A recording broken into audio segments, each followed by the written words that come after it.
భీమిలి తెగరపు వలస ఆంధ్ర బాప్టిస్ట్ చర్చిలో సోమవారం ఏర్పాటు చేసిన సమావేశంలో ప్రజాశాంతి పార్టీ అధినేత కేఏ పాల్ పాల్గొన్నారు. ఎంపీ అభ్యర్థిగా పోటీ చేస్తున్నానన్న సంగతి మీ అందరికీ తెలుసు. అయితే ఈరోజు ప్రత్యేకత ఏంటంటే, నేను పుట్టి పెరిగిన చిట్టి వలస తగరపు వలస నుండి వార్డు 1 ఇది విశాఖపట్నం ఎంపీ నియోజకవర్గానికి, వార్డు 1 నుండి తగరపు వలస, వార్డు 2 భీమిలి, ఇలాగ 98 వార్డులు వచ్చే 60 రోజులు రేపు ఏ విధంగా ఎస్కోట నియోజకవర్గంలో 12 గంటలకి లీడర్స్ని కలుస్తున్నానో, ఈరోజు ఇక్కడ లీడర్స్ని కలవడం మీరు చూశారు. ఈ హాల్ ఫుల్ అయిపోయింది. లేటుగా వచ్చినప్పటికీ అందరూ ఆరాలి. ఉచిత విద్య, ఉచిత వైద్యం, నిరుద్యోగులందరికీ ఉద్యోగాలు, హిందూ, ముస్లిం, క్రిస్టియన్ పాస్టర్స్, ములానాస్, ప్రీస్టులకు 25,000, అలాగే విశాఖ జిల్లాలో ఉన్న దాదాపు 4 లక్షల నిరుద్యోగులకు ఒక ప్రత్యేక మీటింగు 17వ తారీఖు ఈ శనివారం సాయంత్రం 6 గంటలకు మీరు రెజమీస్ పట్టుకొని ఆసీల్ మెట్ట దగ్గరున్న మేఘాలయ హోటల్ ప్రక్కన ఫంక్షన్ హాల్కి మీరు వచ్చినట్లయితే మీకు ఒక సర్టిఫికెట్ ఇస్తాం. ప్రజాశాంతి పార్టీ నన్ను గెలిపించిన 100 రోజుల్లో నిరుద్యోగులందరికీ ఉద్యోగాలు. చాలా ఇంపార్టెంట్, అందరూ వినండి. చంద్రబాబు నాయుడు గారికి 14 సంవత్సరాలు ముఖ్యమంత్రి అవకాశం ఇచ్చారు. జగన్మోహన్ రెడ్డి గారికి 5 సంవత్సరాలు ఇచ్చారు. అలాగే బొత్స సత్యనారాయణకి దోచుకోవడానికి విజయనగరం అంతా, ఆంధ్ర అంతా 30 సంవత్సరాల అవకాశం ఇచ్చారు. 5 లక్షల కోట్లు పంచిన నాకు ఒక అవకాశం, మనకు ఒక అవకాశం తీసుకుందాం. దరిద్రాన్ని తొలగించుకుందాం, అభివృద్ధి చేసుకుందాం. 33 పథకాలతో మీ ముందుకు నేను వచ్చాను. అవి నెరవేర్చడానికి సంవత్సరానికి 2 లక్షల కోట్లు మాత్రమే అవసరం. ఇప్పుడు వీరు చేసిన 10 లక్షల కోట్లు అప్పు తీర్చి 2 లక్షల కోట్లు ఇంకా అధికంగా ఆదాయం తీసుకొచ్చే సత్తా, కంపెనీలు తీసుకొచ్చే సత్తా నా ఒక్కడికే ఉంది గనక మీడియా మిత్రులు ఆహ్వానించగానే వచ్చారు. నా స్వగ్రామంలో పుట్టి పెరిగిన వారు, అలాగే మీడియా ఓనర్సు నిన్న మీట్ ద ప్రెస్లో అందరూ లైవ్లు ఇచ్చారు. ఇంకా ఎవరైనా మిస్ అయితే ఈ రోజు నుండి 60 రోజులు మోదీకి పాఠం నేర్పుదాం. మోదీ తొత్తులైన చంద్రబాబు, జగన్, పవన్ కళ్యాణ్కి పాఠం నేర్పుదాం. మన బీసీలు, ఎస్సీలు, ఎస్టీలు, ముస్లిం, క్రిస్టియన్స్ ఒకటవుదాం. 92% ఉన్న మన ఓట్లు మనం వేసుకుందాం. 3% ఉన్న కమ్మవారికి 40 సంవత్సరాల అవకాశం ఇచ్చాం. టీడీపీ చంద్రబాబుకు 5% ఉన్న రెడ్లకు 12 మంది రెడ్లు ముఖ్యమంత్రులు చేసాం. మన బడుగు బలహీన వర్గాలు 92% ఉన్నాం. ఇప్పుడు మనం ముఖ్యమంత్రి అవుదాం, మనం ఎంపీలు అవుదాం, మనం ఎమ్మెల్యేలు అవుదాం. మన అధికారంలో వారికి కూడా వెలమ, రెడ్డి, కమ్మ, బ్రాహ్మణ్కి కూడా సీట్లు ఇద్దాం. సామాజిక న్యాయం అంటే ఏటో చిరంజీవి మాట్లాడాడు, మళ్ళా రెడ్ల పార్టీ కాంగ్రెస్లో కలిపేశాడు ప్రజారాజ్యాన్ని. పవన్ కళ్యాణ్ మాట్లాడాడు, మరలా టీడీపీ బీజేపీతో కలిపేశాడు. చంద్రబాబు నాయుడు, జగన్మోహన్ రెడ్డి ఎన్డీఏలో కలిసిపోవడానికి 2 పార్టీలు ఈ వారంలోనే మీటింగ్లు జరిగాయి. మనకు అవసరమా వాళ్ళతో వీళ్ళతో కలిసి బానిసలు అవ్వడం? మన తెలుగు సత్తా, మన విశాఖ సత్తా, మన ఆంధ్రుల సత్తా, 15 కోట్లు తెలుగు సత్తా దేశానికి, రాష్ట్రానికి చూపిద్దాం. మోదీ గవర్నమెంట్కి చూపిద్దాం. అధికారాన్ని సాధిద్దాం. ప్రత్యేక హోదా విభజన హామీల సాధన సమితి కేంద్రం అధికారంలో ఉన్న బీజేపీ గాని, ఏపీకి సంబంధించి ఎంపీలు గాని, వైసీపీ ప్రభుత్వం గాని ప్రత్యేక హోదా కోసం అసలు ప్రయత్నించలేదు. మా పార్టీలు ఎన్నికల్లో గెలవాలి అన్నదే ప్రాధాన్యత సంతరించుకుంది. చూడండి, మన యువతరం ఏమవుతున్నారు, ఎక్కడెక్కడికి వెళ్ళిపోతున్నారు. మన దగ్గరికి ఫ్యాక్టరీలు రావట్లేదు, కర్మాగారాలు రావట్లేదు, ఇండస్ట్రీస్ రావట్లేదు. అదే ఉత్తరాఖండ్ గాని, హిమాచల్ ప్రదేశ్ లో గాని ఈ ప్రత్యేక హోదా వల్ల బ్రహ్మాండంగా అక్కడ ఫ్యాక్టరీలు డెవలప్ అయ్యాయి. ఆ తర్వాత అక్కడ ఉపాధి కూడా దొరికింది. అందువల్ల మీడియా ద్వారా మేము రాష్ట్ర ప్రజలకు తెలియజేసేది ఏంటంటే, ఈ విధంగా వీళ్ళు చెబుతున్న ఈ ప్రత్యేక హోదా అన్నది ముగిసిన అధ్యాయం అని మిమ్మల్ని నమ్మించడానికి ప్రయత్నం చేస్తున్నారు. వాళ్ళు చేసే ప్రచారానికి మీరు నమ్మకండి. వాళ్ళు మీ దగ్గరికి ఓటు అడగడానికి వచ్చినప్పుడు ధైర్యంగా అడగండి. ప్రత్యేక హోదా తీసుకురావడానికి మీరేం చేశారు? యువతరం ధైర్యంగా ప్రశ్నించండి. మీ యొక్క అసమర్థత వల్ల మేమందరం కూడా ఉద్యోగాలు లేకుండా నిరుద్యోగులుగా మిగిలిపోతుంటే మీరు మాకు నిరుద్యోగ భృతి ఇస్తామని ఎలక్షన్ ప్రామిసెస్ లో చెబుతున్నారు. సిగ్గుండాలి మీకు అని చెప్పి యువతరం అంతా కూడా ఈ పార్టీలను ప్రశ్నించాలి. కాబట్టి ఆ విధంగా ప్రశ్నించుకుంటూ దీన్ని ఒక ప్రజా ఉద్యమంగా మార్చి ప్రత్యేక హోదా ఖచ్చితంగా తీసుకువద్దామని చెప్పి మనమంతా నిర్ణయించుకున్న రోజున తమిళనాడులో జరిగిన జల్లికట్టు పోరాటం గాని, మూడు వ్యవసాయదారుల చట్టాలు ఏ విధంగా కేంద్రం వెనక్కి తీసుకోవాల్సి వచ్చిందో ఆ విధమైన ఉద్యమ స్ఫూర్తితో గనక మనం ముందుకు వెళ్ళగలిగితే ప్రత్యేక హోదా విభజన హామీలు ఖచ్చితంగా మనం సాధించుకోగలమని మా సాధన సమితి యొక్క ప్రగాఢమైన విశ్వాసం. ఆ విశ్వాసంతో ఈ ఉద్యమాన్ని ఇంకా ఉధృతం చేస్తూ ప్రజల్లోకి వెళతామని తెలియజేయడానికి ఈ రోజు ఈ ప్రెస్ కాన్ఫరెన్స్ ఏర్పాటు చేయడం జరిగింది. అందువల్ల మీ అందరికీ నేను చేస్తున్న విన్నపం ఏంటంటే, దీన్ని వివరంగా ప్రజలకు తెలియజేయండి. ఈ పార్టీలు ఏ విధంగా వాళ్ళ స్వప్రయోజనాల కోసం రాష్ట్ర ప్రయోజనాలను పక్కన పెట్టారో అదన్నీ కనుక మీరు చెప్పగలిగితే, మనమంతా కలిసి పోరాడగలిగితే ప్రత్యేక హోదా మరియు విభజన హామీలు మనం సాధించుకుంటామన్న విశ్వాసంతో మనమంతా కలిసి ముందుకు వెళదామని మీకు తెలియజేసుకుంటున్నాను. నమస్కారం. జై భారత్.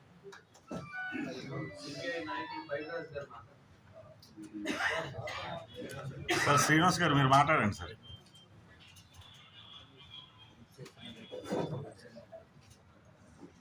అందరికీ నమస్కారం. విశాఖపట్నం పాత్రికేయులను తలుచుకుంటే మళ్ళీ ఆత్మీయులు తలుచుకున్నట్టు ఉంటుంది. నిజంగా చెప్తున్నాను. మిగతా రాష్ట్రంలో 26 జిల్లాల్లో మీటింగ్ పెడతాను. వాళ్ళు ఏమనుకుంటున్నా నాకు ఇబ్బంది లేదు. ఇక్కడ కానీ సత్యమైంది అది.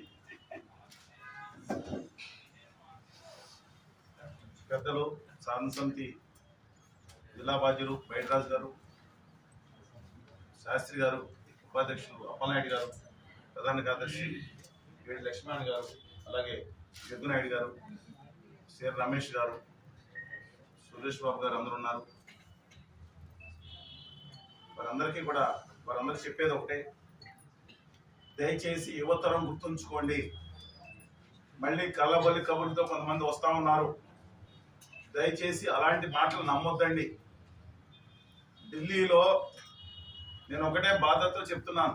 ఢిల్లీలో వెళ్ళి 4 రోజులు ఉన్న తర్వాత మేము వందలాది మంది ధర్నాలు చేశాం. అంతేకాకుండా గవర్నర్ గారు మాకు అపాయింట్మెంట్ ఇచ్చారు. ఆ రోజు సాయంత్రం 6 గంటలకి. ప్రజలందరూ ఆలోచించాలి.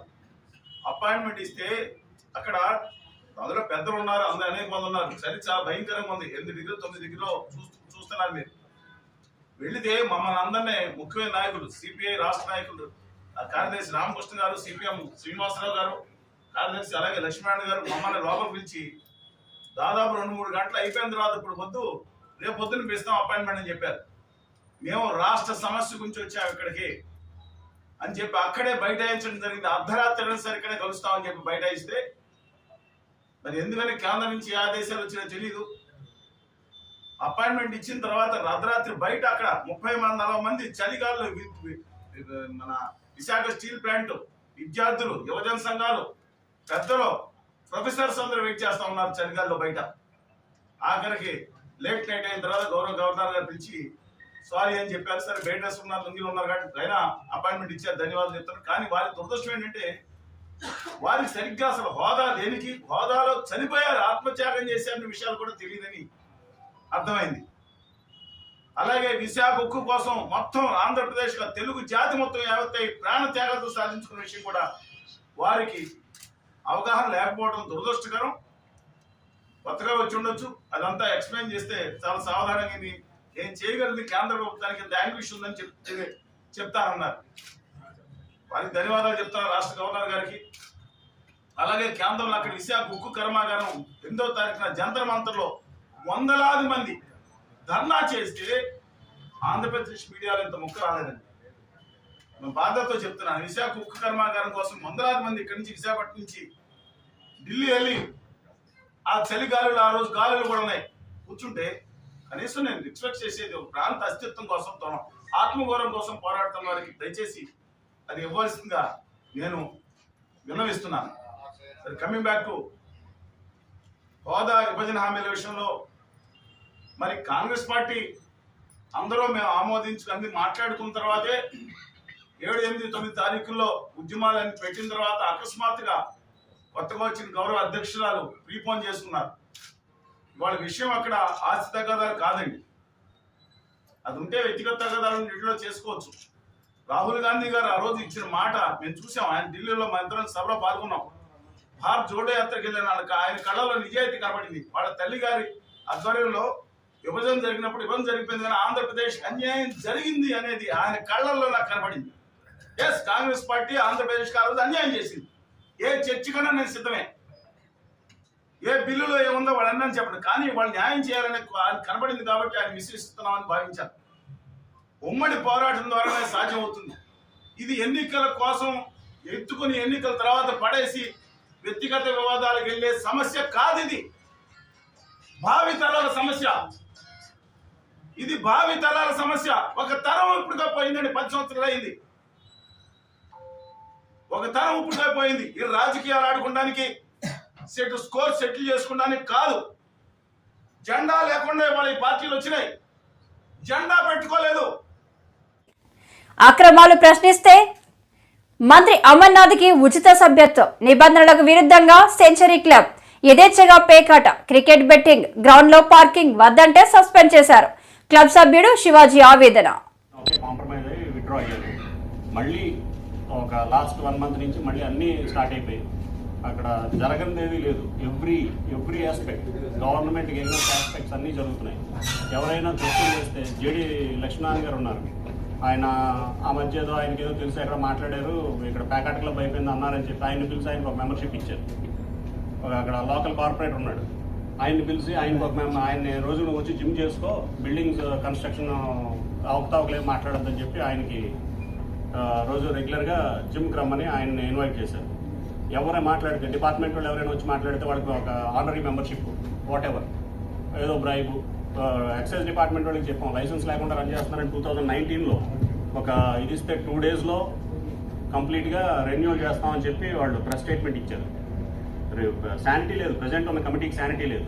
వీళ్ళు అసలు రిజిస్ట్రేషన్ రెన్యూవల్ చేయరు, ఏజీఎంలో కోరం ఉండదు, వీడియో రికార్డ్ అడిగితే ఎవరు, ఎవ్రీ మెంబర్కి వీడియో రికార్డ్ ఇవ్వాలి, కానీ ఎవరు అడిగినా వీడియో రికార్డ్ ఇవ్వరు. Every nook and corner of the club has security cameras, కానీ వాళ్ళు ఏదో ఫాల్స్ ఎలిగేషన్స్ పెట్టి సస్పెండ్ చేస్తుంటారు. ఇతను వెంకటరమణ నా ఫ్రెండ్ అని సస్పెండ్ చేశారు. ఇతను నేను ఈ క్వశ్చన్ చేస్తున్నాను, అతను ఖాళీగా ఉన్నాడు, అతను అంటే టెర్రరైజ్ చేయడం అనమాట. ఎవరైనా వీటితో తిరిగిన వాళ్ళందరినీ సస్పెండ్ చేస్తే ఎవరో వీటితో రారు, ఈ జెన్యున్ ఎవరు మాట్లాడరు అని టెర్రరైజ్ చేస్తారు. ఇది అసలు గవర్నమెంట్లో జరగకూడని అన్నీ జరుగుతున్నాయి. ఆ డిపార్ట్మెంట్ చాలా మందికి తెలుసని నేను అనుకుంటున్నాను. ఎప్పుడు వస్తున్నాయి, ఏదో 2-3 సార్లు రైడ్ అయ్యింది, అప్పుడు ఆ 2 రోజులు ఆపుతారు, మళ్ళీ నెక్స్ట్ మళ్ళీ ఏమి ఇస్తారో తెలియదు మొదలు పెడతారు. సుప్రీంకోర్టు ఆర్డర్ ఉందంటారు, హైకోర్టు ఆర్డర్ ఉందంటారు ప్యాకెట్కి, కానీ సుప్రీంకోర్టు ఆర్డరు హైకోర్టు ఆర్డరు డబ్బులు లేకుండా ఆడడానికి ఉంది, మనీ ఇన్వాల్వ్ చేయకూడదు.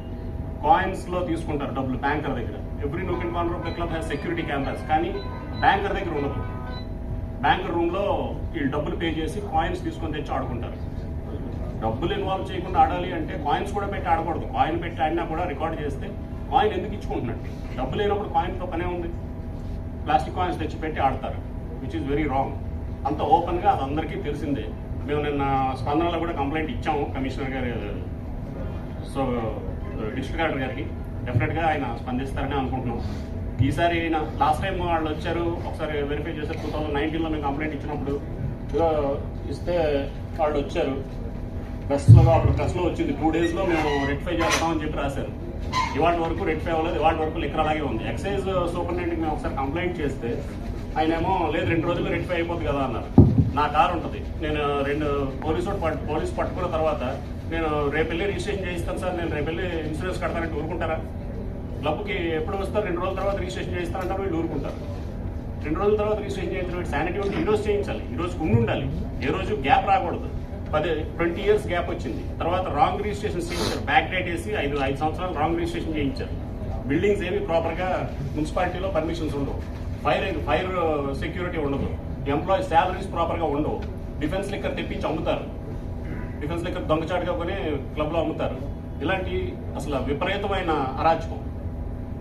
ఇది గవర్నమెంట్ దీనికి ఇదంతా చూడాలి, చూసి అసలు ఇప్పటికే రెక్టిఫై అయ్యి ఉండాలి. మన మినిస్టర్ గారు వస్తే ఆయనకు ఒక ఫ్రీ మెంబర్షిప్ ఇచ్చారు. ఇలాంటి ఎవరైనా గట్టిగా అడుగుతారు అంటే వాళ్ళకి ఒక ఫ్రీ మెంబర్షిప్ ఇవ్వటం, లేకపోతే ఏదో బ్రైబ్ తీసుకునే వాడితో బ్రైబ్ చేయటం ఈ క్లబ్లో ఇది ప్రాక్టీస్ అయిపోయింది. ఇది ఒక మాఫియా, గ్యాంబ్లింగ్ మాఫియా ఇక్కడ నడుస్తుంది. క్రికెట్ బుకింగ్, పేకాట, అవి 2 కాకుండా అక్కడ ఇంకేమీ లేదు. ఓపెన్గా వైజాగ్ నడిబొడ్డులో ఓపెన్గా పేకాట, క్రికెట్ బెట్టింగ్ ఎక్కడ అవుతుంది అంటే ఎవరైనా చెప్తారు, మీకు అందరికీ తెలిసే ఉంటుంది, మీ విలేకరులు మీకు తెలియకుండా ఉండదు, లేకపోతే యాక్సెస్ ఉండదు, లోపలికి ఎవరిని రానివ్వరు, మెంబరే రావాలంటారు. 5 లక్షల రూపాయలు ఉన్న మెంబర్షిప్ని ఏజీఎంలో ఏమీ లేకుండా, కోరం లేకుండా వాళ్ళు ఎవరైనా 4 జాయిన్ అవుతారు, ప్యాకెట్ వాళ్ళకి 40 మంది జాయిన్ అవుతారని ఇమీడియట్గా 4 లక్షలు చేశారు. ఎందుకు చేశారో తెలియదు. నేను 10 ఏళ్ళ కిందట 5 లక్షల గడి జాయిన్ అయ్యాను, ఇవాళ జాయిన్ అయిన 4 లక్షల గడి జాయిన్ అయ్యారు. కేవలం ప్యాకెట్ ఆడతాం అన్నారు కాబట్టి. మేము టెన్నిస్ ఆడతామంటే 5 లక్షలు కట్టాము, ప్యాకెట్ ఆడతాం అన్నాడు 4 లక్షల గడి జాయిన్ అయ్యారు ఇప్పుడు కొత్తగా. ఇది క్లబ్ ప్రాపర్ ఇది. దాన్ని అడిగితే సస్పెండ్ చేస్తారు. ఇలాంటి ఏమైనా అడిగితే పాత ఏవో ఒక 2, 3, 6 కంప్లైంట్ ఇప్పిస్తారు. మెంబర్లు వినేవాళ్ళు, ఆడ మెంబర్లు ఉంటారు, మా మెంబర్లు ఉంటారు. నాతో ఎవరైనా తిరిగితే వాళ్ళు సస్పెండ్ చేస్తూ టెర్రరైజ్ చేసి వాళ్ళ మెంబర్లతో కంప్లైంట్ పెట్టించి నన్ను సస్పెండ్ చేస్తూ ఉంటారు. This is the process. ఈ ప్రాసెస్ని ఏమైనా ఇలా ప్రెస్లోకి రావడానికి రీజన్ ఏంటంటే, నేను ఇది 4 సంవత్సరాల నుంచి ఫైట్ చేస్తానే ఉన్నాను, చెప్తానే ఉన్నాను. వాళ్ళు వస్తున్నారా, వచ్చిన 2 రోజులే అవుతుంది. నేను మళ్ళీ 10 daysలో ఇది రెక్టిఫై అవ్వకపోతే డెఫినెట్గా ఇంకొక ప్రెస్ మీట్ కాల్ఫర్ చేసి మీ అందరికీ ఇంకొకసారి ఇది చేయాలి. ఇది ఎట్టి పరిస్థితుల్లో ఈ 10 daysలో రెక్టిఫై అవుతుందని నేను ఆశిస్తున్నాను. ఆంధ్ర యూనివర్సిటీ జూబ్లీ గ్రౌండ్ లో జరుగుతున్న ఆడదాం ఆంధ్ర కబడ్డీ పోటీలను మంత్రి రోజా వీక్షించడంతో పాటు కబడ్డీ ఆడారు. అనంతరం ఆమె మాట్లాడుతూ టీడీపీ అధినేత చంద్రబాబు పుణ్యమా అని రాష్ట్రానికి ఏమీ లేకుండా పోయిందని, క్రీడలను ఎలాంటి అభివృద్ధి చేయలేదన్నారు.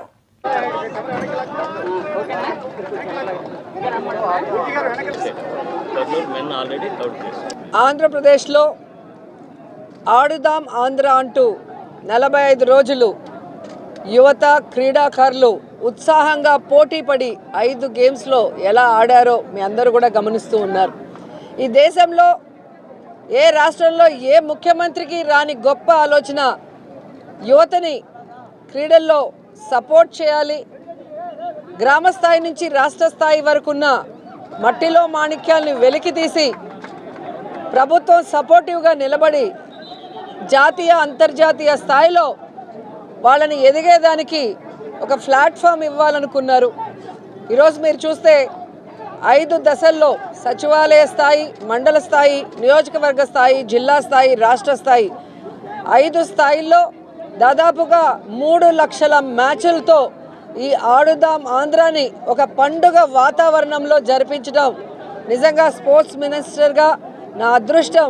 జగనన్న పీరియడ్లో నేను మంత్రి అవ్వటాన్ని నేను గర్వంగా చెప్పగలను.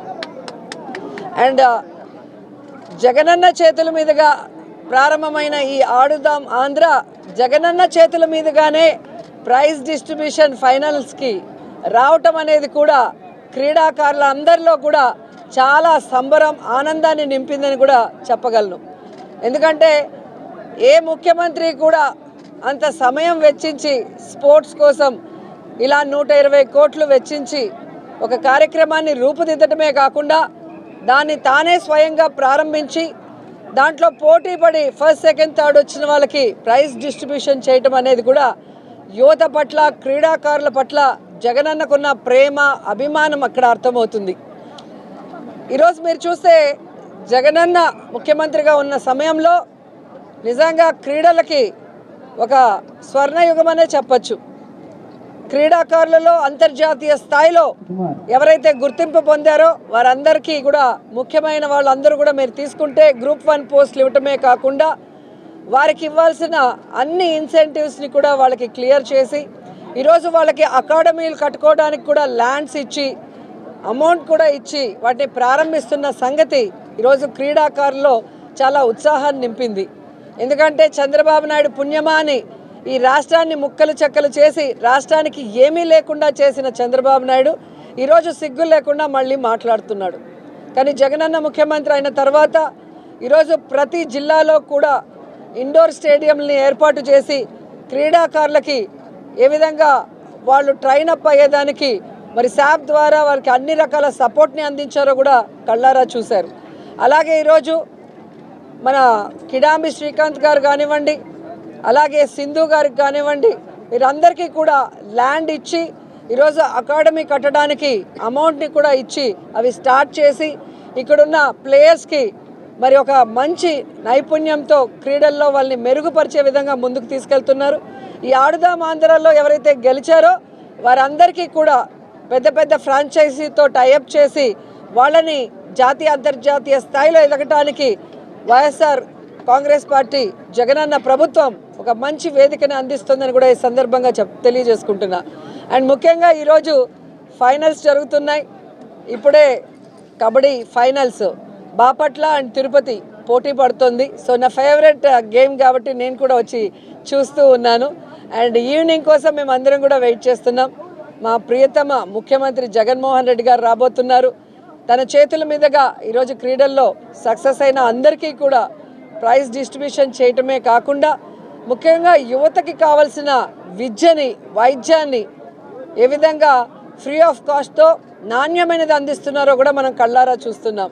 ఈరోజు ఈ ఆంధ్రప్రదేశ్లో అమ్మఒడి, విద్యా దీవెన, వసతి దీవెన, అలాగే నాడు నేడు కింద స్కూల్స్ రెనోవేషన్, అలాగే ఫీజు రియంబర్స్మెంట్, విదేశీ విద్య, ఇలా పేదవాడు పెద్దవాడి కన్నా గొప్ప చదువులు చదివి ఈ పోటీ ప్రపంచంలో తట్టుకొని నిలబడే విధంగా CBSE syllabus, English medium, Byju's కంటెంట్తో ట్యాబ్స్తో పాటు ఇప్పుడు ఐబీ సిలబస్ని కూడా ఇంట్రడ్యూస్ చేశారు. అంటే పేదవాళ్ళ పట్ల జగనన్నకి వైఎస్ఆర్ గారి లాగా ఎంత ప్రేమ, అభిమానం ఈ రాష్ట్ర ప్రజలందరూ కూడా గుర్తించారు.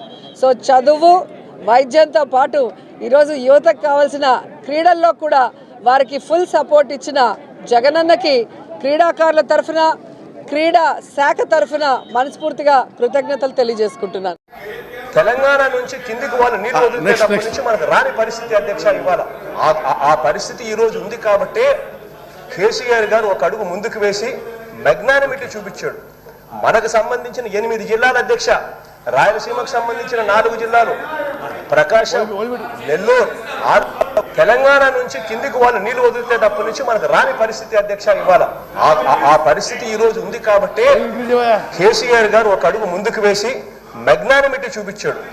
మనకు సంబంధించిన 8 జిల్లాల అధ్యక్ష, రాయలసీమకు సంబంధించిన 4 జిల్లాలు, ప్రకాశం, నెల్లూరు 6 జిల్లాలు, Guntur, Krishna up to west Godavari, Krishna ఆయకట్టుకు సంబంధించి మొత్తం ఆయకట్టే ప్రశ్నార్థకమయ్యే పరిస్థితులు ఉంటాయని చెప్పి ఆయన ఒక అడుగు ముందుకు వేసి, మనం వెళ్ళి అడిగిన వెంటనే ఒక అడుగు ముందుకు వేసి తన రాష్ట్రం నుంచి, తన బౌండరీ నుంచి నీళ్లు తీసుకునేదానికి ఒప్పుకున్నారు. తన రాష్ట్రం నుంచి, తన బౌండరీ నుంచి నీళ్లు తీసుకునేదానికి ఒప్పుకున్నారు.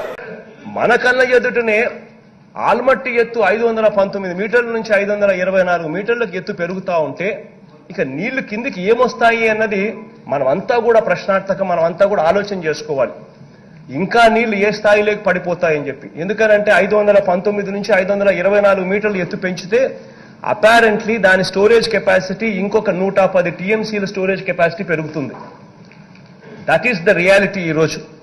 ఇటువంటి పరిస్థితుల్లో పాపం కేసీఆర్ గారికి మనకు ఉన్న సత్సంబంధాల దృష్ట్యా కేసీఆర్ గారు నిజంగా ఆయన ఇంకా మెగ్నానిమిటీ చూపిస్తున్నాడని చెప్పి హర్షించాల్సిన పరిస్థితుల్లో వాస్తవం అధ్యక్ష ఇది మనకు గోదావరి నీళ్లను మనం గోదావరి నీళ్లను శ్రీశైలంకు తీసుకొని పోయే కార్యక్రమం జరుగుతా ఉంది అని అంటే, గోదావరి నీళ్లను మనం నాగార్జున సాగర్ కు తీసుకొని పోయే పరిస్థితి జరుగుతా ఉంది అని అంటే, గోదావరి నీళ్లతో మనం కృష్ణా ఆయకట్ మనం స్థిరీకరించే పరిస్థితి జరుగుతా ఉంది అని అంటే, నిజంగా అదే గోదావరి నీళ్లు మన రాష్ట్రంలో నుంచి, మన పోలవరం దిగువ నుంచి మనం తీసుకోవడం లేదు. He was magnanimous. తన రాష్ట్రం నుంచి గోదావరి నీళ్లను we are taking it to Srisailam, we are taking it to Nagarjuna Sagar. ఆయన రాష్ట్రం నుంచి ఇది నిజంగా ఆయన మెగ్నానిమిటీకి మనం సంతోషపడాల్సింది పోయి రెండు రాష్ట్రాల మధ్య సఖ్యత ఉంది అని చెప్పి సంతోషించాల్సింది పోయి మనం చేస్తా ఉన్నది ఏమిటి అధ్యక్ష? మనకి ఇవాళ కావాల్సింది ఏమిటి అంటే రాష్ట్రాల మధ్య సఖ్యత కావాలి. రాష్ట్ర ముఖ్యమంత్రులు ఒకరినొకరు మాట్లాడుకునే పరిస్థితి ఉండాలి. రాష్ట్ర ముఖ్యమంత్రుల మధ్య సఖ్యత ఉంటే, రాష్ట్ర ముఖ్యమంత్రులు కలిసి పనిచేసే గుణం ఉంటే అప్పుడు ఏదైనా డెవలప్మెంట్ అనేది జరుగుతుంది. ఆ పరిస్థితి ఈ రోజు ఉంది కాబట్టే కేసీఆర్ గారు ఒక అడుగు ముందుకు వేసి మెగ్నానిమిటీ చూపించాడు. వాళ్ళ రాష్ట్రం నుంచి అంటే వాళ్ళ బౌండరీస్ నుంచి, మన బౌండరీస్ నుంచి కాదు, వాళ్ళ బౌండరీస్ నుంచి పాపం ఆయన ముందుకు వచ్చి కృష్ణా ఆయకట్ స్టెబిలైజేషన్ కోసం అని చెప్పి, ఎందుకంటే ఆయనకు కూడా శ్రీశైలంకు నీళ్లు వస్తే మహబూబ్ నగర్, రంగారెడ్డి జిల్లాలకు నీళ్లు వస్తాయని, కృష్ణా నాగార్జున సాగర్ కి నీళ్లు వస్తే తనకు కూడా ఖమ్మం జిల్లా, నల్గొండ జిల్లాలకు తాను నీళ్లు ఇచ్చే పరిస్థితి తనకు మెరుగవుతుందని, కృష్ణా ఆయకట్ ప్రశ్నార్థకమైతే గన తనకు సంబంధించిన జిల్లాలు కూడా ఏదైతే ఉన్నాయో మహబూబ్ నగర్, నల్గొండ, రంగారెడ్డి, ఖమ్మం, ఈ అన్ని జిల్లాలకు కూడా తనకు ఇబ్బంది అవుతుందనే ఉద్దేశంతో మనకు సంబంధించిన 8 జిల్లాల అధ్యక్ష, రాయలసీమకు సంబంధించిన 4 జిల్లాలు, ప్రకాశం, నెల్లూరు 6 జిల్లాలు, Guntur, Krishna up to west Godavari, Krishna ఆయకట్టుకు సంబంధించి మొత్తం ఆయకట్టే ప్రశ్నార్థకమయ్యే పరిస్థితులు ఉంటాయని చెప్పి ఆయన ఒక అడుగు ముందుకు వేసి, మనం వెళ్లి అడిగిన వెంటనే ఒక అడుగు ముందుకు వేసి తన రాష్ట్రం నుంచి, తన బౌండరీ నుంచి నీళ్లు తీసుకునేదానికి ఒప్పుకున్నారు. మరి గోదావరి నీళ్లను శ్రీశైలంలోకి తీసుకొని పోగలిగితే, గోదావరి నీళ్లను మనం నాగార్జున సాగర్ కు తీసుకొని పోగలిగితే కృష్ణా ఆయకట్ మొత్తం స్టెబిలైజేషన్ జరుగుతుంది, స్థిరీకరణ జరుగుతుంది అని చెప్పి దీనికి సంతోషించాల్సింది పోయి చివరికి దాంట్లో కూడా రాజకీయాలు వెతుకుతా ఉన్నారని అంటే ఇంతకన్నా దిక్కుమాలిన ప్రతిపక్షం బహుశా ప్రపంచ చరిత్రలో ఏది ఉండదని చెప్పి నేను నిస్సంకోచంగా కూడా చెప్తా ఉన్నా అధ్యక్ష.